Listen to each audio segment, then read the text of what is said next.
What's going on, YouTube? It's Matt Faircloth here. Wanted to throw another Mentorship Monday episode out to you guys. And just quick intro, my name is Matt. Company's called the DeRosa Group. We are a real estate company dedicated to transforming lives through real estate. If you guys want to hear all kinds of cool stuff that we offer, including passive investments and education products, you guys can go to DeRosaGroup.com to hear all about that. Mentorship Monday works like this. People email their questions to helpme@DeRosaGroup.com. That's helpme@DeRosaGroup.com. And I'll answer the question right here for you and everyone else to learn. And maybe if you guys join me on Chats with Matt, which is our Friday thing that we do at noon and Eastern on Fridays on our YouTube and on our Facebook Insiders page, you'll even earn some free stuff. Whatever you guys want, join us on any of those outlets. Today's question is from Tarek. And Tarek had an interesting question. It's like, hi, Matt. I currently live in New Jersey and I am renting. I was wondering if I could build a business credit or any tax write-off by using my LLC to rent the place I currently live in. Okay, let's break that down.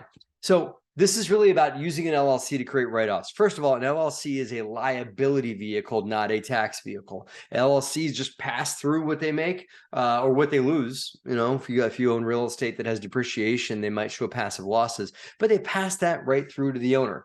You can't shelter losses or whatever with the LLC, but I'll give you some tips here.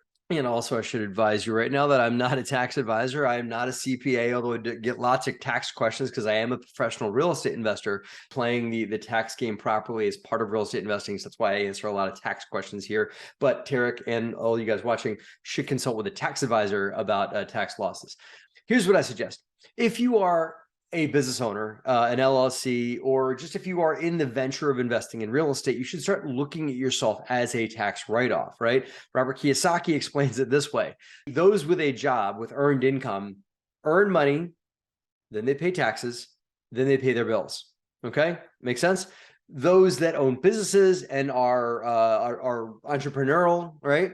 They earn money, then they pay their bills, then they pay taxes. Okay. So what you want to do is start looking at yourself as like, what do I apply? Like, if I'm Tarek, what in my life can I apply as a legitimate, capital L, legitimate business write-off? Perhaps your handy dandy little list thing. You ever take business calls on this? Bet you do. Hope you do. I hope somebody's calling you to talk shop, right?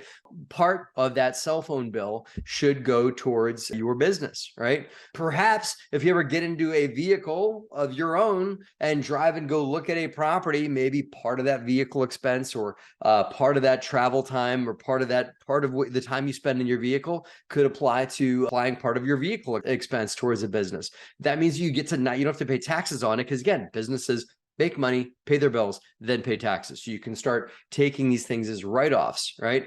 Now, with regards to your apartment that you have there, Tarek, I would really talk to a tax professional about that. I know that as a homeowner, you can apply a portion of your home mortgage as a write-off if you work from home.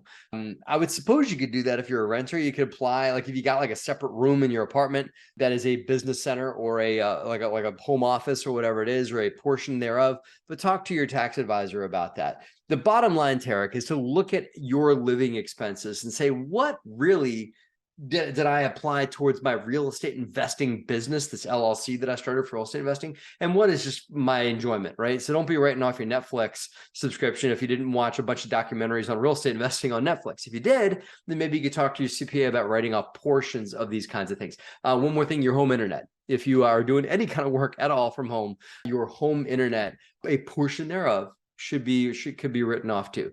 Again, talk to a tax professional about that one. You asked also about business credit.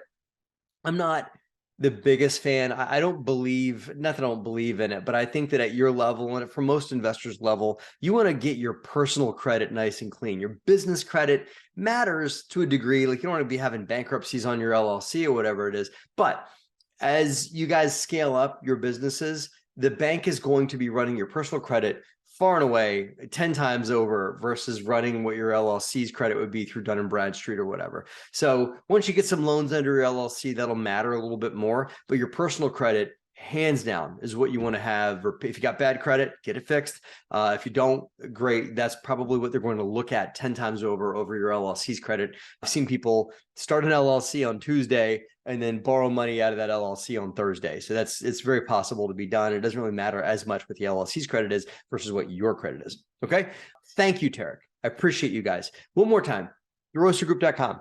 DEROSAgroup.com is the name of our company. If you guys want to go online and check out some of the things we offer, help me at DeRosaGroup.com to email us questions here, or join me live every Friday at noon Eastern on our YouTube page and also on our DeRosa Insiders free, capital F, free Facebook community. See you guys there. Have a great and profitable week.